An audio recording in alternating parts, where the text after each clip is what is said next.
What's up, guys? If you've ever heard the saying, it's not how much you make, it's how much you keep. I want to drill in on that just a little bit more. See, our entire lives we've been told, save your money, you need to save for the future. But what does savings actually mean? I have seen countless times when clients come in and they're saving money and it's just piling up in their cash accounts, or they're contributing everything that they have to their retirement accounts. And I just find that this strategy doesn't create the balance that cultivates financial success for years to come. So I wanted to teach you guys a little bit about how I save money and really what I consider my 5-bucket strategy on where to put your money once you've identified the fact that you have additional money. So I want to be very clear that this step in the planning process comes after you've completed a budget. This is once you've identified how much unallocated money you have. This is money that is extra after all your bills are said and done. How much extra do you have that does not have a purpose? What are you going to be able to save, and then how should you save that money? All right, guys, let's clear the air up on how to actually invest your money. So today we're going to be covering my 5-bucket strategy on how to actually save and invest money for your future. So in this example, we're going to be using $1,000 per month that someone can save and invest for their future. Now, I want to make a little caveat because this stage of your planning process is after you've completed a budget. This is after you've allocated money towards your necessities, the things that you need in life, your bills, your food, your shelter, your taxes. So this is after tax and expenses.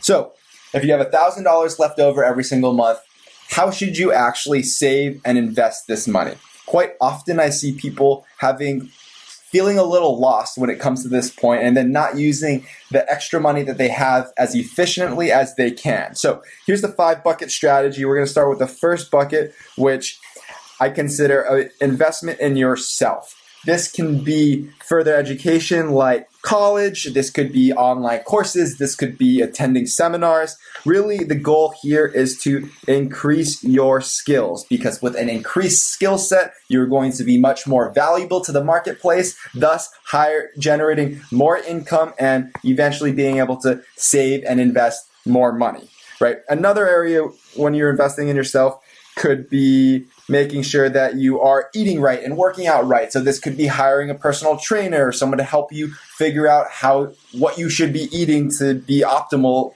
or to work optimally or whatever. Keep yourself healthy. Get the point. The next bucket is going to be a cash bucket. So cash really means the whole cold hard cash that you have available to you. Now, the reason why this plays such an important role is that if you do not have enough money on hand to handle any type of emergency, if something does happen, where do you think that money is going to come from? Now, ask yourself, have you ever been faced with a financial emergency? And did you have enough money to handle it? Now, if you had enough money to handle it, then you're feeling pretty confident, you're secure, you can continue to stick with your plan. But if you don't have enough money to handle it, where is that going to come from? Typically, you're either going to tap into your investment account or you're going to put it on a credit card.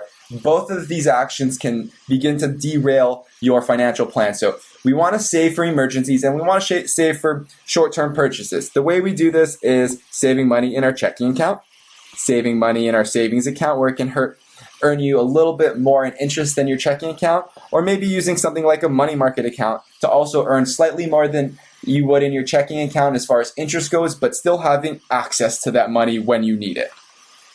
Next bucket is the fun bucket. It's not the actual fun bucket, it's the one everybody's excited about, and this is wealth management or wealth building.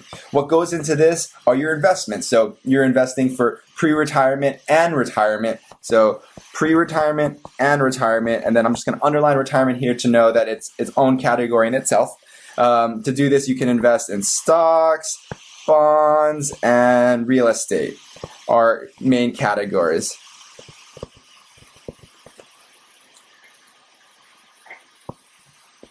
Next bucket, this one's a bucket that's often overlooked, but I think is critically important, and this is risk management section. Now, this also needs a little caveat because when we talk about risk management, we talk about the different types of insurance policies and ways that we mitigate risk in our lives. So specifically, this bucket's going to cover insurance products, but a lot of insurance is mandated by law for us to have. So things like health insurance and auto insurance have already been accounted for in the budget before we've identified our unallocated income of $1,000 a month.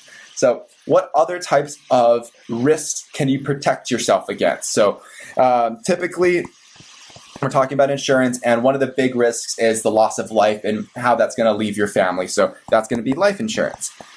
Another risk is becoming disabled and not having the ability to earn income anymore, which will then derail everything. So we're going to address that risk with disability insurance. And last but not least is the potential of having some type of medical event that you're not going to be covered under your health insurance, but will prevent you from being able to do daily living functions. And the policy to protect against this is long-term care insurance.